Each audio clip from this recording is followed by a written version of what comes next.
네, 반갑습니다. 오늘 참 좋은 날입니다. 행복한 날입니다. 그런데 덥습니다. 그래서 행복할 수가 없다고 말할 수도 있을 것 같아요. 왜냐하면 덥기 때문에. 그것도 절정에 있는 어떤 그런 모습 같아요. 그래서 많은 사람이 휴가를 떠나기도 해요. 왜? 부모님이 떠나니까 나는 어리니까, 가족이니까 함께 떠날 수도 있겠다. 그래서 휴가철 기간에 많은 사람들이 떠나게 되고 교회는 좀 비어있는 모습 가운데 보이기도 합니다. 그럼에도 불구하고 시간들을 조정해서 먼저 예배를 드린 다음에 나의 계획을 가지는 것은 참 아름다운 일이다. 왜냐하면 모든 것을 하나님 앞에서 생각하면서 하나님 앞에 예배 드린 다음에 이것을 해야지. 우선순위를 하나님께 먼저 두는 것은 굉장히 멋있는 것 같아요. 그걸 우리는 신앙생활이다라고 하는 것이라 생활신앙인이다라고 표현하는 거죠. 이게 시간 남아서 예배드리는 모습이 아니라 전체가 하나님 가운데서 하나님과 더불어 가는 것, 하나님이 우선인 것, 그리고 남은 시간들을 활용해서 내 일과 다른 사람들을 돕는 것, 이거 참 멋있다라고 보는 겁니다. 그런데 누구나 신앙생활 할 수도 있고 생활신앙 할 수도 있어요. 오늘 아브라함 같은 경우는 어떤 모습이었을까? 과연 신앙생활이었을까? 생활신앙이었을까?를 생각해 보는 거죠. 저는 아브라함은 생활신앙인이었다라고 생각해요. 모든 것을 다 하나님 앞에 이끌고 하나님의 인도하심을 따라 하나님과 대화하면서 살아가요. 그래서 사람을 먼저 우선 여기는 것. 저 땅에서 사람들은 유목생활을 했어요. 그러다 보니까 사람들이 많지 않았을 것 같은 느낌. 이 장면에도 사람이 많지 않죠. 그런데 사실은 아브라함에게는 많은 사람들이 있었어요. 한 1000명 정도라고 정확히 숫자는 모르겠어요. 그런데 330명 정도와 군사대가 있을 정도가 되면 그들의 가족과 자녀들이 있으면 아마도 1000명, 2000명, 3000명까지도 될 수 있었을 것 같아요. 많은 사람들이. 어떤 면에서는. 그런데 그 와중 속에서도 항상 하나님 중심으로 삶을 살아가려고 얘기했어요. 자기만이 아니라 다른 사람들과 더불어. 그런데 한 가지 고민이 있어. 우리 친구들도 고민이 있죠. 누구나 고민이 있어. 아브라함에겐 고민이 있었을까 없었을까? 라고 물으면 당연히 고민이 있지요. 왜? 살아가니까. 우리 최선생님도 고민이 있지요. 이 얘기해서 뭐냐고 묻지는 않겠어요. 근데 반드시 누구에게나 고민이 있어. 왜? 이 땅을 살아가는 많은 사람들에게는 항상 부족한 것이 많아. 육체를 갖고 있기 때문에, 한계가 있기 때문에, 그것이 채워지지 않기 때문에 그래요. 그러다 보면 자, 아브라함의 고민은 무엇일까? 자, 사람도 많았어요. 군사도 한 300명 넘게 군사가 있는 것 같기도 하고, 또 그의 아내들과 식구들, 가축들 굉장히 많았어요. 굉장히 성공한 사람 중에 한 사람이야. 갑부예요, 갑부. 여기서는 일부만 핵심적인 것만 보여주기 위해서 텐트 하나 쳐놓고 이런 식으로 표현했을 뿐이에요. 그런데 그 아브라함에게 뭐가 부족했을까? 뭐가 부족했을까? 오늘 영상을 잘 들어보니까 어때요? 아브라함에게는 부족한 것이 딱 한 가지가 있었어. 그래서 걱정스러웠어요. 뭘까요? 아이가 없어요. 이 많은 재산과 이 많은 군사들과 이 많은 것을 물려줄 아이가 없는 거예요. 그래서 아브라함은 여기 중에서 수많은 사람들 중에서 나의 신복이게 되고 내 말을 철저하게 잘 순종하는 사람인 엘리에셀이 내 후손이 될 거다라고 생각했어요. 왜? 자식이 없으니까. 당연한 거 아니겠어요? 그죠? 근데 하나님은 자식을 주겠다고 얘기해요. 근데 그 나이가 몇 살이에요? 곧 100살.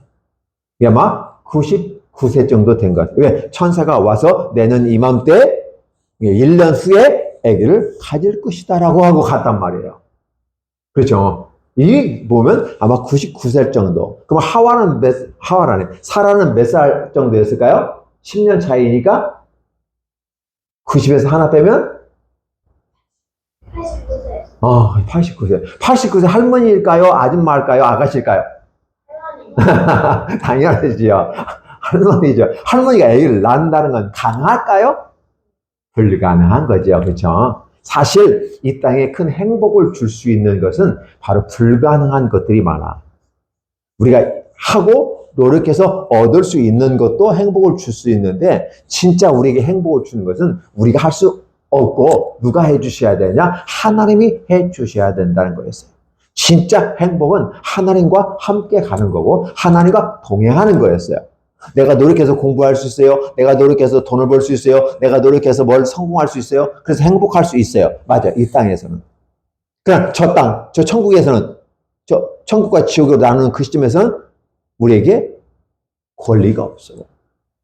우리는 죄가 있기 때문에 지옥으로 가야만 되거든요. 근데 그 지옥에서 건져내고 구원할 사람이 필요해. 누굴까? 누굴까? 기대하게 만들어줘요. 그분이 우리는 구약에서는 메시아라고 얘기했고 신약에서는 예수님이라고 얘기했어요.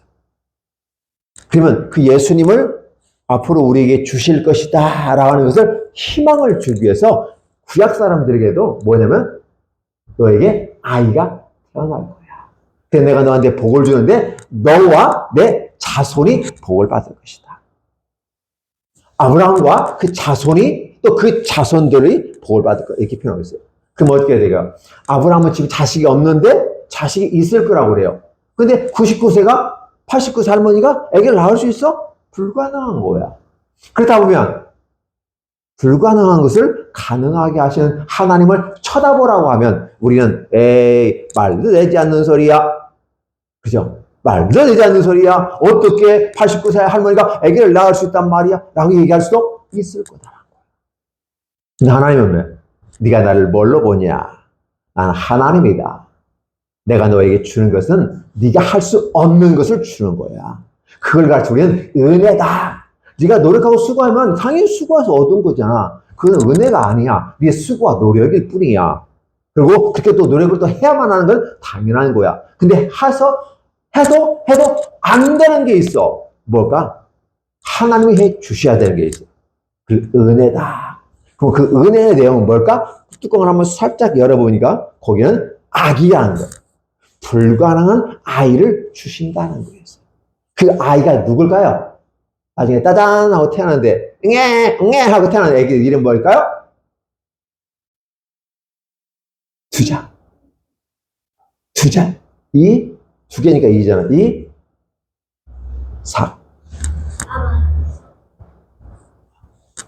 이삭. 그지? 오케이? 이삭을 주시는 거야. 근데 이삭은 그럼 어떻게 태어난 거야? 정상적인 신체 구조 속에서 태어난 게 아니라 하나님의 기적적으로 태어난 모습을 갖고 있어요. 그렇다면 할머니가 아기를 낳는 건 불가능한데 아기가 태어났다? 불가능한. 그죠? 또 나중에 보니까 예수님이 태어날 때 돼요. 처녀가 아기를 낳았다? 불가능한 거야.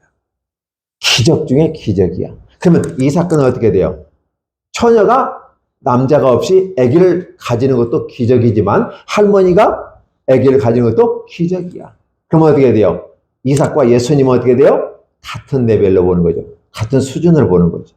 그러면 하나님께서 아브라함에게 주시는 건 누구다? 복음을 주셨는데 그 복음은 우리 가운데 대를 이룰 수 있는 이삭을 아들을 주었고 나중에 멀리 바라보면 아브라함이 멀리 바라보면서 하나님을 믿었다고 예수님을 믿었다고 그랬어요. 그때 그 멀리라는 개념은 앞으로 자기 아들 이삭이 태어나는 것처럼 메시아가 태어날 것을 멀리 바라봤다 이렇게 표현하고 있어요. 엄청난 사건이죠. 엄청난 사건. 그래서 이삭을 주시는 거야. 그러니까 하나님과 아브라함의 약속 한 가지 기억해 주세요. 아브라함이라는 단어는 뭘까? 우리 아브라함 하면 아브라함과 이삭과 야곱과 이스라엘의 한 태동을 이룰 수 있는 큰 멋있는 분으로 알고 있어요. 근데 사실은 아브라함에게 아내가 몇이 있었어요? 사라 첫 번째. 두 번째 누구?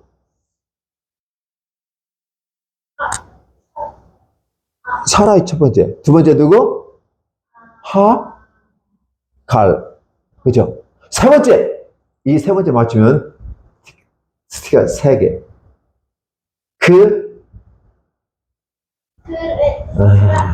그만둬. 그들아. 그죠? 세 명이 있었어요. 근데 아브라함의 사라를 통해서는 이삭이 낳고 하갈을 통해서는 누가 낳았어요? 이스마엘이 낳고 그다음에 그들을 통해서 동방의 12 형제들이 나와요. 그래서 이 사람은 쫙 퍼져나가요. 동방으로 가. 그죠? 그러면 아브라함이라는 개념은 어떻게 해요? 모든 사람의 아버지니까 결국 아브라함은 누구를 얘기하는 거예요? 하나님 아버지를 얘기하는 거예요. 그러니까 우리 눈에 보이는 것은 한 족장이고 한 큰 성공한 사람의 아브라함이지만 이 아브라함은 모든 민족의 아버지라는 이름으로 아브라함으로 주셨다고 그랬어요. 그러면 아브라함은 누구였어요? 아브라함은 하나님이었어요. 모든 사람들의 아버지는 하나님이야. 오케이? 그러니까 그런데 사라를 통해서 이삭의 약속의 자녀 이삭이 나타나고, 그다음에 종의 자녀 이스마일이 나타나고, 또 동방으로 미디안이라는 그 족속하고 모든 인류의 아버지가 되는 거죠. 그래서 우리가 중요한 건 뭐냐면 우리는 바로 자유하는 자에는 이 사라를 통한 이삭의 결과로서 메시아가 이 땅에 오실 것을 얘기하고 있어요. 그러니까 이삭 같은 경우는 사실은 남자와 여자가 사랑을 해서 만들어진 종류가 아니라 하나님이 불가능을 가능으로 만든 기적의 사건인데 이게 바로 은혜다. 이 이삭이 나중에 메시아로서 올 거다. 그래서 아브라함은 자기 자식을 통해서 뭘 바라봤어요? 앞으로 오실 메시아, 하나님의 아들이 탄생할 거다라는 걸 보았어요. 제가 이 말을 하면 우리 친구들은 무슨 소리야? 왔다 갔다 하네. 헷갈리네. 예, 이해할 수가 없. 그냥 잘 보세요. 이것을 통해서 이것을 얘기하려고 하는 거야. 이것을 통해서 이것을 얘기해. 이것은 아브라함과 이 아들 이삭을 얘기하고 있는데 사실 여기서 뭘 얘기하고 있어요? 하나님과 예수님을 얘기하고 있어요. 그 이중성인 언어의 능력이에요. 같은 말을 하면서도 이것을 얘기하고 있어요. 우리 친구들이 이해할 수 있었으면 참 좋겠다 생각되어야 돼요. 설령 지금 이해를 못하다 할지라도 나중에 가서 이해하면 아하, 그게 그거였구나 라고 깨닫게 될 것입니다. 또 이 영상을 바라보는 모든 사람들도 아하, 그게 그거였구나 라고 깨닫게 될 것입니다. 그러니까 단지 우리는 아브라함과 아들 이삭과 이 얘기하는 거. 그래서 사실 아들이 없었는데 불안해요. 이걸 누구한테 줄지 모르겠어요. 이제 나는 죽으면 땡인데 나 백사가 다 됐는데 아들도 없고 어떻게 하면 좋아요. 아브라함은 늘 걱정이 자식이 없는 거예요. 하나님께서 그걸 얘기해요. 걱정하지 마라. 내가 너에게 메시아를 줄 거다라고 이스라엘 전체에게 이야기하면서 그 메시아는 구체적으로 훗날 누구로 태어날 거다? 예수 그리스도로 태어날 거다 라고 얘기해 주는 거죠. 그걸 믿고 기다릴 수 있겠어? 라고 하는 거예요. 미래 사건이야. 미래에 예수님이 태어나잖아. 그렇지?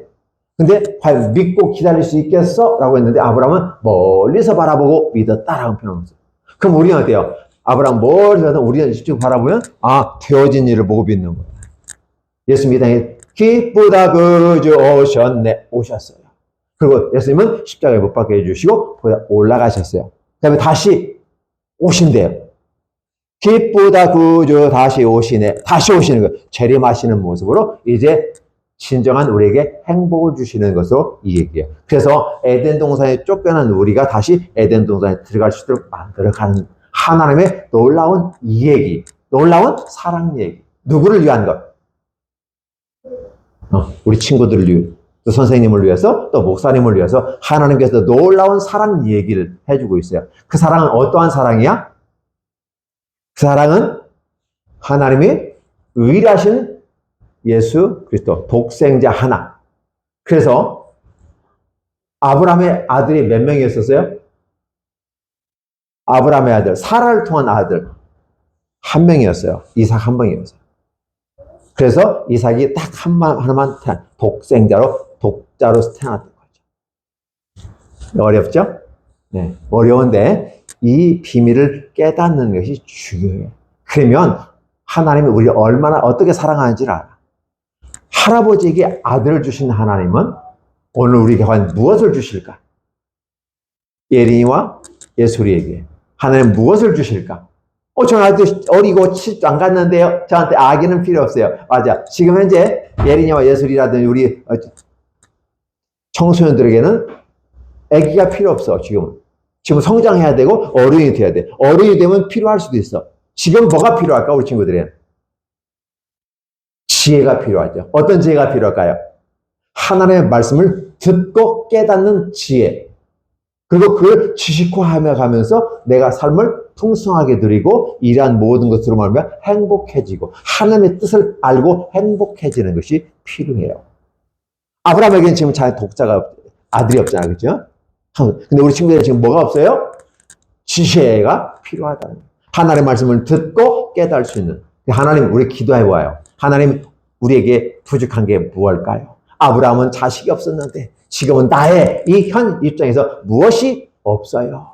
내게 지혜가 없어요. 하나님의 말씀을 듣고 깨달을 수 있는 지혜가 없어요. 지혜를 주세요. 그 지식의 은사를 주세요. 하나님 축복해 주세요라고 해야 돼요. 그럼 하나님이 지혜를 주셔서 말씀을 읽을 때 깨닫게 되고, 아하! 그거였구나. 아, 진짜였네. 나 예전엔 몰랐는데, 진짜 몰랐는데, 이제는 진짜 알았어. 라고 깨닫게 되는 걸 볼 수 있어요. 오케이? 자, 오늘 저와 여러분에게 부족한 것은 무엇입니까? 아브라함에게는 자식이 없었습니다. 우리에게는 뭐가 없습니까?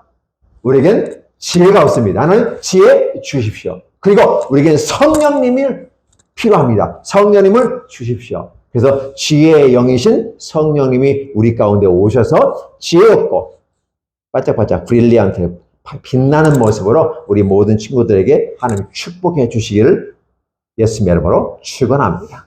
기도하겠습니다. 하나님 고맙습니다. 감사합니다. 누군가는 반드시 부족한 게 있습니다. 하나님 이 부족한 것을 채워가되 우리에게 있어서 가장 시급한 문제는 지혜가 필요합니다. 어떠한 지혜가 필요할까? 하나님의 말씀을 듣고 읽고 행할 때 깨닫고 이해할 수 있는 하나님 은혜를 주옵소서. 우리 성령 하나님께서 우리에게 오셔서 그 우리의 부족함을 채워 주시옵소서. 부족하면 기도하라고 했사오니 하나님 기도하면서 얻을 수 있도록 축복해 주세요. 하나님께서 함께 하시면 우리 휴가철에 떠났던 모든 우리의 식구들이, 우리의 가족들이, 우리의 친구들이 안전하게 건강하게 다시 돌아와서 하나님께 예배하는 멋진 모습으로 축복해 주시옵소서. 예수님의 이름으로 축복하며 기도하옵나이다. 아멘.